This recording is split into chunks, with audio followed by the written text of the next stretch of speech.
তাহলে px সমান এটা বলে দিয়েছে। আর তাহলে আমাদের প্রথমে নিয়ম কি, এটা সমান 0 লিখব, লিখে এটাকে আমরা মধ্যসহগ বিশ্লেষণ করে x এর মান বের করার চেষ্টা করব। কিভাবে করব, 8 যেটা আছে 8 কে উৎপাদকে বিশ্লেষণ করেছি, 2 4 8।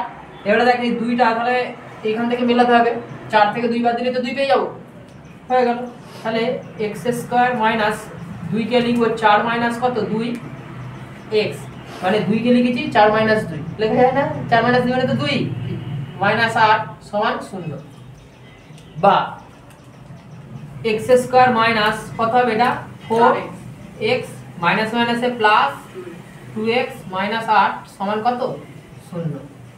এই দুটো থেকে দেখ x কমন যাবে, তাহলে x মাইনাস 4 হচ্ছে, ঠিক তো, কমন যাবে। আর এই দুটো থেকে দেখো 2 কমন যাচ্ছে, 2 যদি কমন যায় তাহলে x মাইনাস কত হবে 4 হবে, সমান 0 হবে। তারপরে কত না x মাইনাস 4, এখানেও x মাইনাস 4, দুটোতেই x মাইনাস 4 হলে একই জিনিস তো, তাহলে কি হবে কমন যাবে, তাহলে x মাইনাস 4 কমন চলে গেল।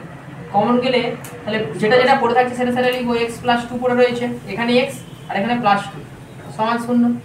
দুটো রাশির গুণফল যদি 0 হয় তাহলে আমরা হয় এটা সমান 0, না হলে এটা সমান 0, তাই তো।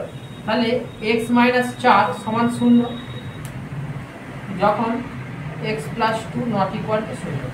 তাহলে x মাইনাস 4 যদি 0 হয় তাহলে x সমান কত হবে 4 হবে, আরে মাইনাস 4টা এদিকে গেলে কি হবে প্লাস 4, অথবা x প্লাস 2টা এটা সমান 0, তোমরা এটা লিখে দেবে যখন x মাইনাস 4 এটা নট ইকুয়াল টু 0।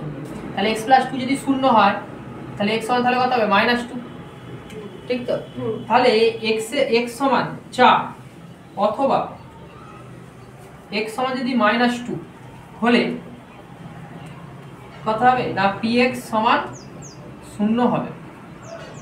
তাহলে লিখবে অতএব px এর শূন্যদ্বয় হলো কত হবে 4 আর মাইনাস 2, এটাই উত্তর। সমস্যা আছে?